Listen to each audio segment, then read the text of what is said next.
प्रकृतिं पुराणीं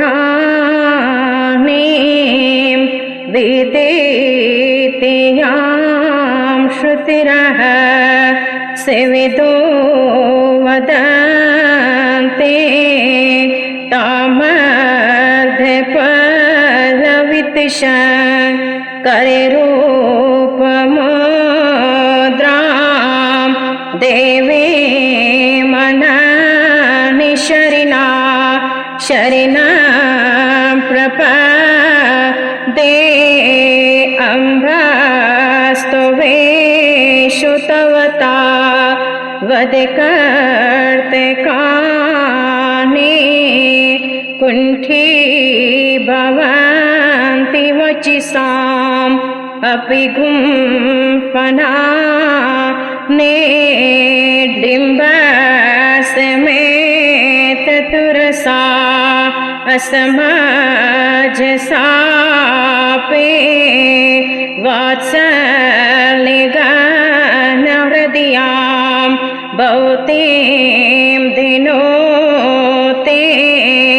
व्योमेतो बिन्धुरितिना देतेन्दुलेखा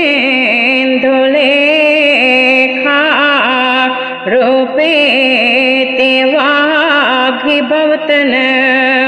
ऋतमात्रके ते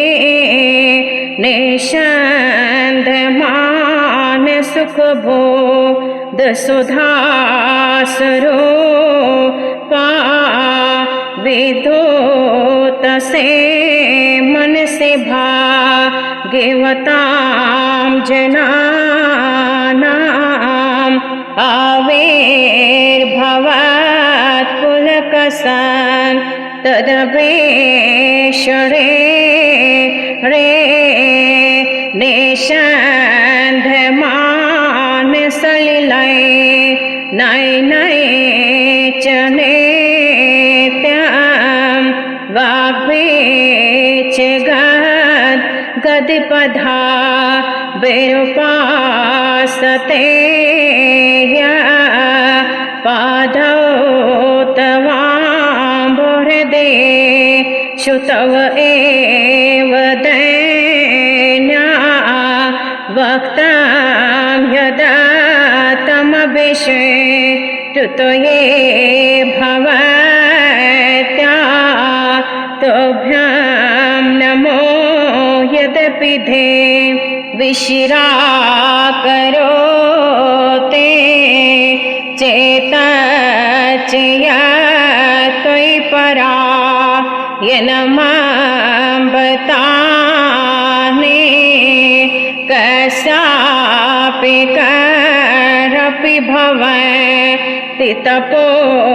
विशेषे मूलालवालकुहुरा दुदिता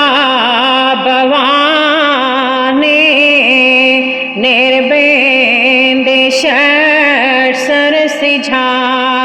नितडलते भूयोऽपि तत्र विशसे द्रमण्डलेन्दु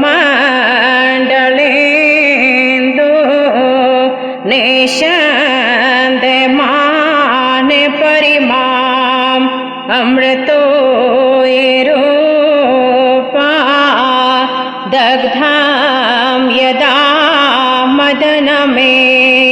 कमने कदा ते मुग्धा कटाक्षे विधर कुर्याञ्चिकार दते तदा प्रभतिधे विललाटनेत्रं सत्यं प्रियेवमुकले कृतमेन्दुमूले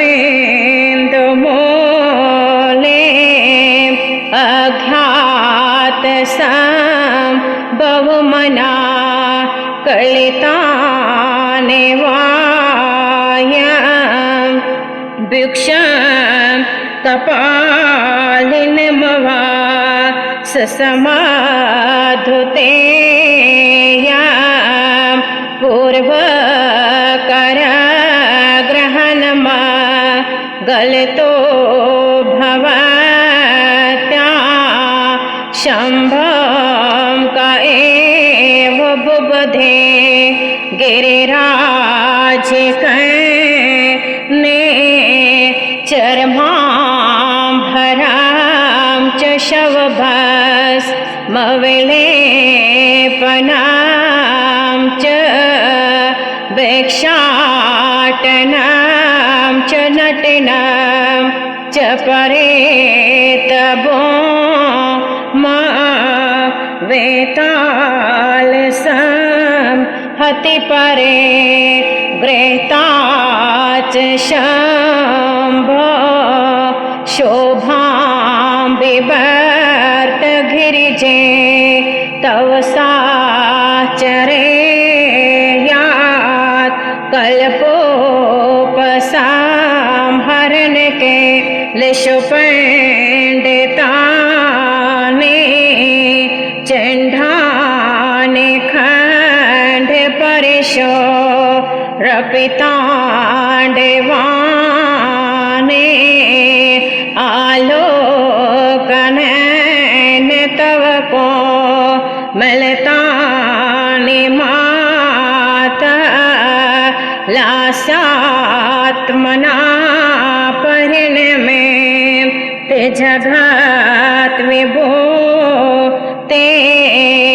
जन्तोरे पच्छमतनो सते कर्म सामे निशेष पाशे पटल क्षुद्रानि मे शात् कल्याणि दशकिकटा समाश्रयेण कर्णयतो भवसि शां भववेददे शा मुक्ता विभूषणवते नवेद्रुमाबा यचेतसे सपर्सिता रकते वसन्धा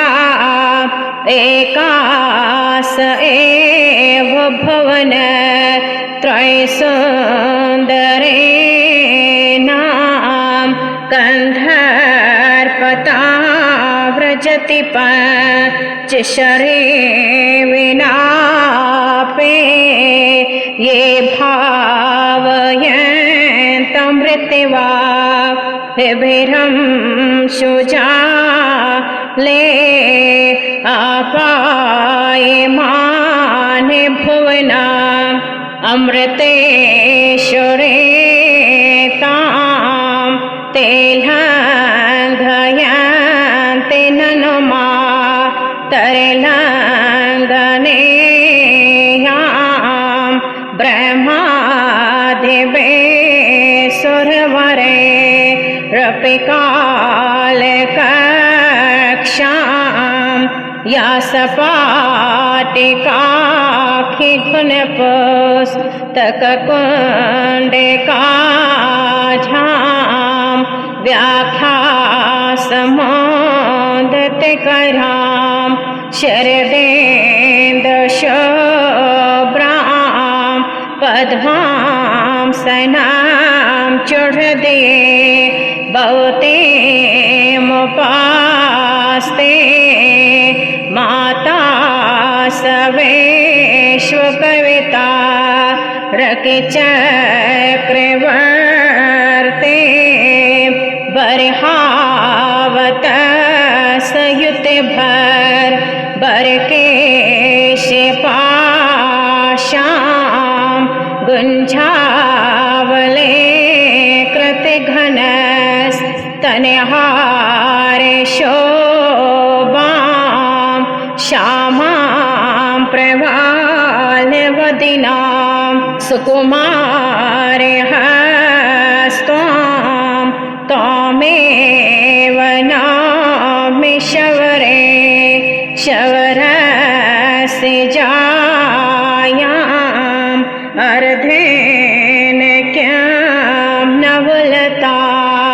ललतेन मोग्धे कृता विभो परशिमर्दमिधां त्वयेते आलेझनसि परिहासवचांसि मन्ये मन्दस्तमेन तव धे विजडे भवन्ते ब्रह्माण्डे बुद्धिकथा बकसंकुलोऽयं मायोधदे विविदतो कतरङ्गमाला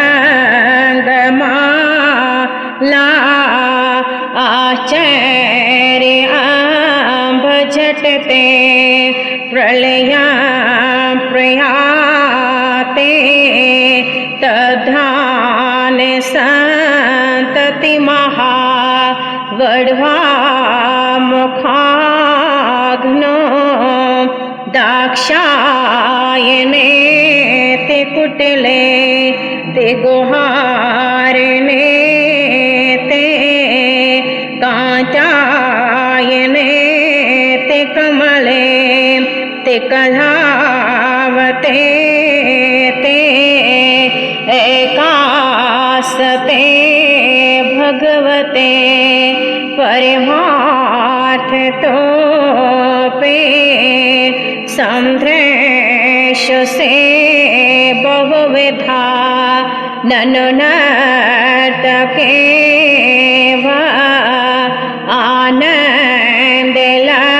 आनन्दलक्षणमना रत्नामृदेशे नाथात्मना परिणतं तव रूपमेशे प्रत्यङ्मुखेन मनसा परिचयमानं शंसन्तनेत्रसलिले पुलकैः च दयना तं चन्द्रिकाशिशनते गम्रचोरचेस्त्वं तं चेतनासि पुरुषे पवने फलां तं साधुतासि सलिले शकने तमोष्मा नेसारमेव निखिलं तदते यदेशात् ज्योतिष्वयद्विचरते यन्तरिक्षं सोते पयांस यदहे धरणीं च दत्ते यद्वाते वायुरिनलो यददे चुरास्ते तत्सर्वं अम्ब तव केवलमाभ्ययेव सङ्कोचमेच्छसि यथा गिरिजे तदाम्ने वाक्तर्कयो तमसे भो मेरे नाम रूपा यद्भाविकासमुपया यथा तदाम्ने तं नाम रूपघनिना सुकरे भवन्ते भोगाय देवे भवते कृतिना प्रणम्य ब्रह्में करे कृतसरो जिग्रहा सहस्रा चिन्तामणे पृच्छैकल् पितकेलशैले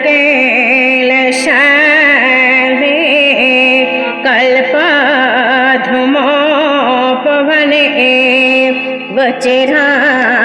वचिराम्रमते हन्तों त्वमेव भवसे तददेनमेशे संसारे तापखिलं दह्यापशो नाम वैतर्कणे किरणसं हतेरेव शक्ता धर्मं निजं शमयतां निज एव वृष्टा शक्ति शरीरमददे वतमन्तरात्मा ज्ञानं क्रियाकरणमा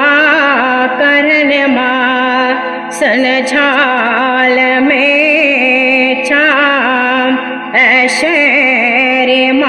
ऐश्वर्यमाहितनमा वरिणानि च त्वं किं तन्यद्भवसदे विशशाकमो ले निवृत्तिरुदिता पैसे प्रतिष्ठा विधानले मर्तिषा तीरते तशान्ते व्योम्नेत्या किल कला कलयन्ते विश्वं तासां विदुरतरण बपदां तुदेयां यावत् पदां पदिसरो जयघां तुदेयां नांगे करोति हृदये सुजगाक्षरा ने तावद्विकल्प झटिला कुटिल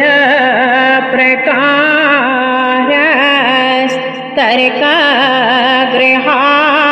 समयिनां प्रलयं नियां ते यथेवयानि पितृया निविहार में के कृत्वा मनाकरणमण्डल सार्वभौमं याने निवेशितवका रणपञ्चकस्य पर्वाणि पार्वती नये निजासनत्वं सुथुलासे मूर्तिशमहे प्रमुखास्य मूर्ते कस्याश्रनापि तव भवनाम्बये सा पत्याघिरामपि न शक्यत एव वक्तुं सासेतता किल मये तिततेक्षते यां कालाग्निकोटिरुचिना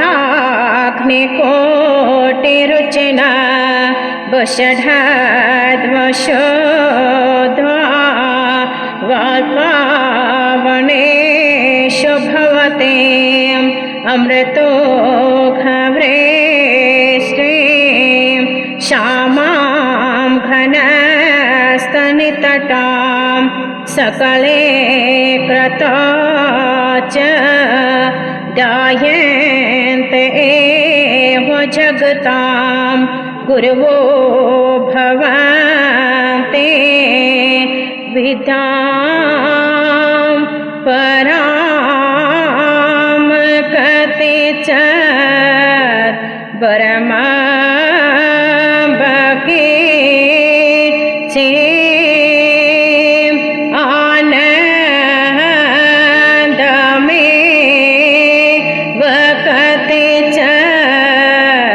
कति चेचे मायां त्वामेश्वमां हुरे परे वयमामनाम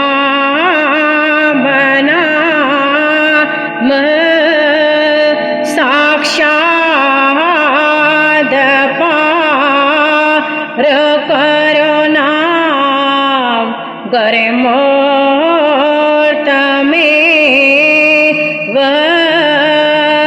साक्षाद पार करो नाम शिव शक्तिरूपा